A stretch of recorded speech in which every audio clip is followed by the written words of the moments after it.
দাঁড়াও জান, মারুফ ইনভাইট দিয়েছে, দেখি কি বলে। আরে দোস্ত কেমন আছোস? আলহামদুলিল্লাহ দোস্ত, অনেক অনেক ভালো আছি আল্লাহর রহমতে। আরে দোস্ত এটা কে?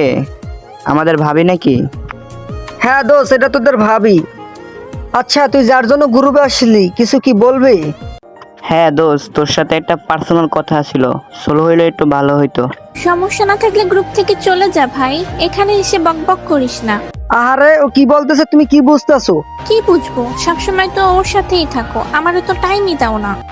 হ্যাঁ আমি মানছি তুমি আমার গার্লফ্রেন্ড, তার জন্য যে তুমি আমার বন্ধুকে যে অপমান করবো তা আমি মানতে পারবো না।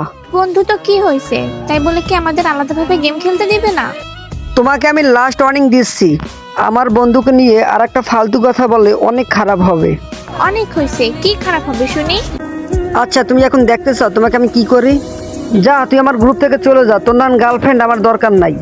আরে বন্ধু, তুই আমার জন্য তোর গার্লফ্রেন্ডের ছেড়ে দিলি? আরে দোস্ত, গার্লফ্রেন্ড গেছে তো কি হয়েছে? শোন দোস্ত, একটা গেছে 10টা আসবে। আমার বন্ধুকে অপমান করা এর ফল কিন্তু ভালো হয় না। আরে দোস্ত, তুই আমার জন্য এত কিছু করলি, লাভ ইউ দোস্ত, লাভ ইউ। গাইস, ভিডিওটি কেমন হয়েছে অবশ্যই সবাই কমেন্টে বলে যাবে। আর ভিডিওটি যদি ইউটিউবে দেখে থাকো অবশ্যই চ্যানেলটি সাবস্ক্রাইব করে রাখবে, আর টিকটকে যদি দেখে থাকো অবশ্যই ফলো করে রাখবা, যাতে নতুন নতুন ভিডিও তোমার সামনে জানি চলে আসে।